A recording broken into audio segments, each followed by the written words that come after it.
Buenas tardes. Bueno, empezaré con la ponencia. La importancia del rescate documental para la etnohistoria. Un intento por describir la labor etnohistórica es el de hacer describir la historia de los pueblos sin historia, y no porque no la posean, sino porque aún espera ser escrita.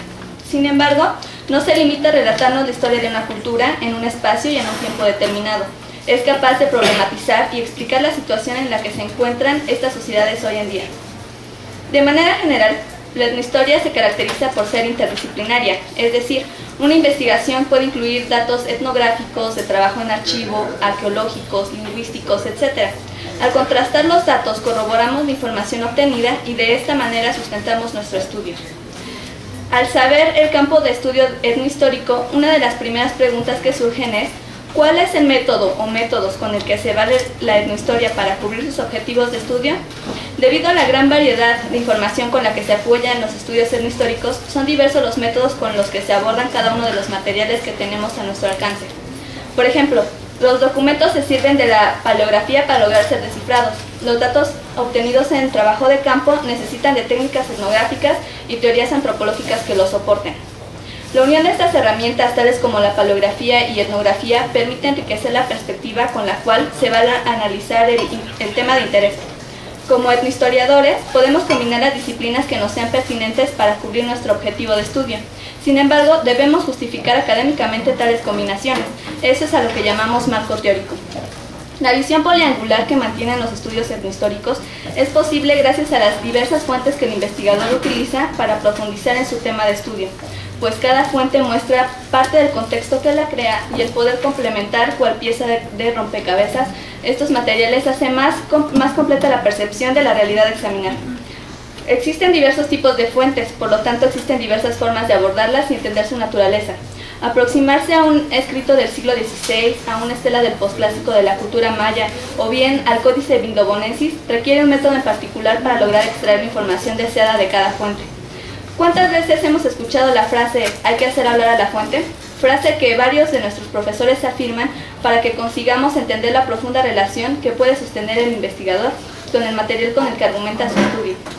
En nuestra formación académica se nos inculca el tratamiento de fuentes. Por muy diversas que éstas sean, no importando su naturaleza, el etnohistoriador debe ser capaz de abordarla y sacar de ella la información que le concierne. Podemos corroborar lo antes dicho revisando el actual plan de estudios de la licenciatura de etnohistoria. Tenemos diversas asignaturas obligatorias que se encargan de darnos las herramientas suficientes para saber utilizar y localizar las fuentes que seleccionemos con el fin de atender las problemáticas en torno al tema que nos interese dilucidar. A pesar de que se nos advierte de la importancia de las fuentes por su contenido, se ha dejado de lado la reflexión de cómo es que se encuentran actualmente esos materiales. Carecemos de asignaturas obligatorias que nos expliquen tal problemática y las posibles soluciones que existen para resarcir los daños que el tiempo, los desastres naturales, las acciones humanas, etc., han cobrado efecto en nuestros instrumentos de trabajo. Muchas investigaciones aparentemente no requieren de fuentes que estén en peligro de desaparición. Sin embargo, esto no es impedimento para que el etnohistoriador esté consciente de que estos materiales están a punto de perderse, pues en ocasiones se desconoce la existencia de documentos, lenguas, sitios arqueológicos, estelas, etc., que se están extinguiendo en este momento. En esta ponencia atenderé las problemáticas en torno a la conservación del patrimonio documental y cómo es que la preservación de archivos sirve a la etnohistoria para argumentar sus estudios.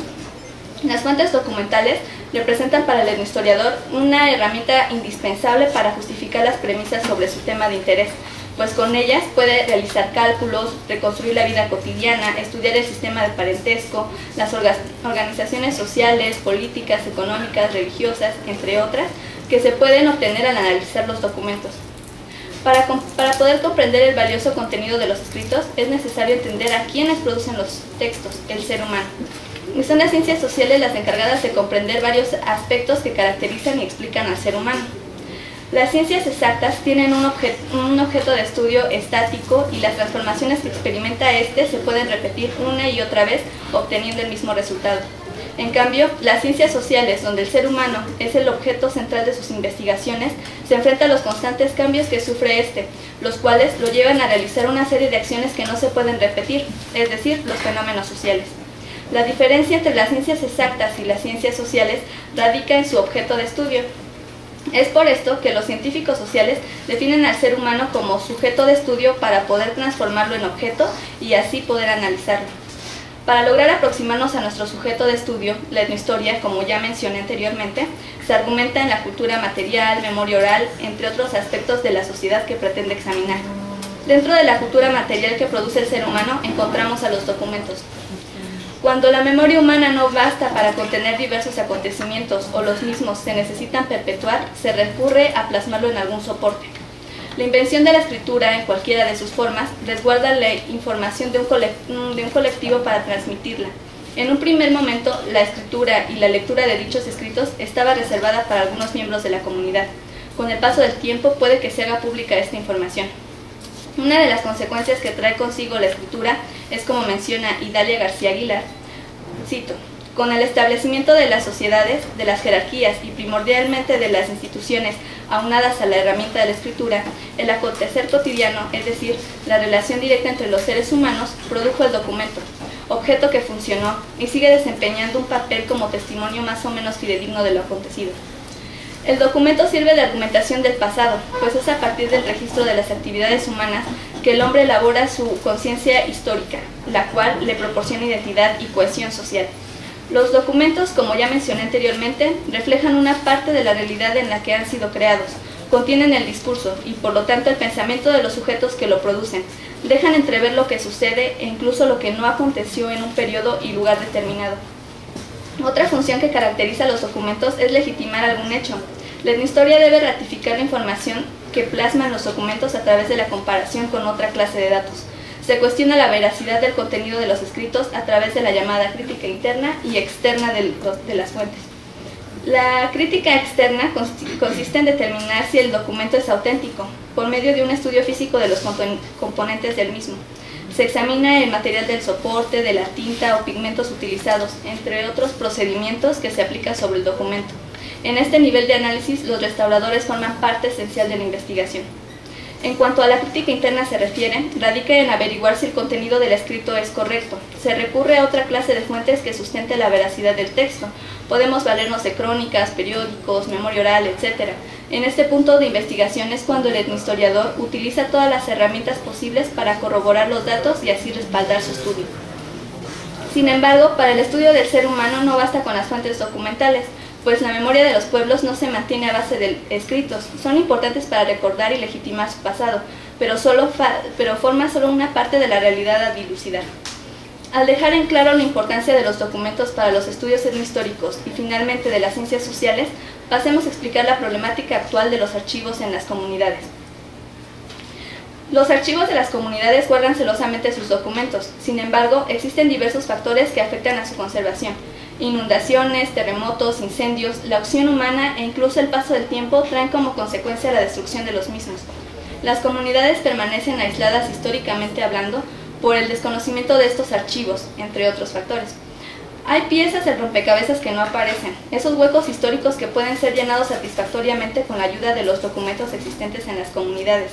Averiguando acerca de la presencia de estos textos, dejaremos de forzar las fuentes para que se ajusten a una realidad ficticia. Rastrear los documentos pertenecientes a pueblos también nos permite mantener un diálogo con la comunidad, convivir y adquirir un compromiso con las autoridades que protegen el patrimonio del pueblo es un productivo ejercicio antropológico, pues de esta manera entenderemos su dinámica y organización actual. Si no logramos localizar los archivos o documentos correspondientes a la comunidad que estudiaremos, también permite problematizar el porqué de la ausencia o destrucción de los mismos. En cambio, al encontrar archivos que hayan sido o no sido consultados, a pesar de que nuestro propósito no sea el de hacer una conservación completa de dichos materiales, es necesario ejecutar las normas mínimas de conservación de papel para alargar la vida de los documentos. Si es posible digitalizar los textos, hagámoslo. De no encontrarnos en condiciones de realizar todo el trabajo conveniente de preservación, dar aviso a restauradores o etnohistoriadores interesados en salvaguardar dicha información. La labor no termina en la digitalización de los archivos. El siguiente paso es la investigación del contenido de los escritos, realizar la transcripción, estudiar a profundidad las instituciones que expidieron los escritos. Si el documento contiene palabras en la lengua del pueblo, es necesario realizar la labor correspondiente para traducir el texto. En fin, el objetivo en general es entender a profundidad los procesos que se describen en los documentos. Otro reto para el etnohistoriador es hacer accesible la información y conocimientos obtenidos a lo largo del estudio. Quiero decir con esto que cualquier persona pueda conocer y entender la dinámica social en la que se encuentra la comunidad que se investigó. Esto con el fin de despertar el interés de la sociedad y darle continuidad a la investigación. Para nuestra fortuna, aún existen múltiples archivos en comunidades. Rescatarlos y difundirlos es nuestra obligación como científicos sociales.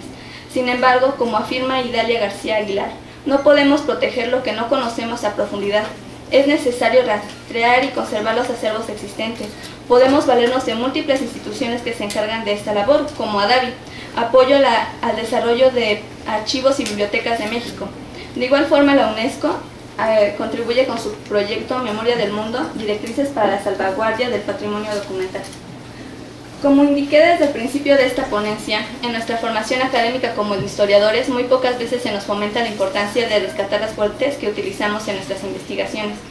Sin embargo, existen proyectos que se encargan de conservar archivos, tales como Geografía Histórica de la Mixteca Baja, Toponimia y Espacio Político del siglo VIII al siglo XVIII, en la cual la profesora Laura Rodríguez Cano estimuló mi interés hacia el rescate de las fuentes documentales, pues tuvimos la oportunidad de ser parte de este proyecto, en el cual colaboramos en una parte de la investigación, la digitalización del archivo. Sé muy bien que nos atañen otras clases de cuestiones y que no es nuestra especialidad. Sin embargo, debemos saber y aplicar las normas mínimas de conservación en cuanto a nuestras herramientas de trabajo se refiere. La Escuela Nacional de Conservación, Restauración y Museografía, ENCRIM, que también es dependiente del Instituto Nacional de Antropología e Historia, INAH, se encarga de formar especialistas para salvaguardar el patrimonio cultural que posee México. La carrera de restauración que imparte la ENCRIM le proporciona al estudiantado una oferta académica bastante completa a lo que respecta a las técnicas y metodologías para conservar bienes tangibles. Durante mi desarrollo en la Escuela Nacional de Antropología e Historia, desconocía la existencia de la Escuela Nacional de Conservación, Restauración y Museografía. Se dice que es prima hermana de la ENA. A pesar de tal vinculación, es casi nulo el diálogo que mantienen ambas instituciones. Esta situación es preocupante. Estar alejados desde nuestra formación académica repercute en nuestros instrumentos de trabajo, pues al no mantener una sana comunicación, al mencionar la palabra sana me refiero a unir esfuerzos para preservar el patrimonio documental o de cualquier otro material, estamos destruyendo o ignorando esta problemática actual. Mi propuesta a tal problemática es incluir en el programa de estudios de las asignaturas que se encargan de explicar el análisis de fuentes, reflexiones y metodologías para conservar los archivos o documentos que consultemos para nuestras futuras investigaciones. Es a través del fomento de conciencia, ofrecer herramientas al estudiantado para conservar dichas fuentes, la necesidad de compartir estos conocimientos y técnicas que resguarden nuestro material de trabajo desde nuestra formación académica, es como podemos nosotros como estudiantes y profesores incentivar a un diálogo institucional que faciliten y complementen nuestras investigaciones. Nuestro punto de convergencia es nuestro objeto sujeto de estudio, el ser humano, sea a través de sus obras o conservación de estas. El sujeto creador es el que nos interesa desenmarañar. Al público aquí presente, a nosotros como historiadores en formación, a los profesores, investigadores, los invito a reflexionar acerca de la conservación de las fuentes documentales. Sabemos que tarde o temprano estos materiales van a desaparecer, pero hay que alargar la vida de nuestras herramientas de trabajo, pues es a través de ella como podemos explicar y entender nuestro presente.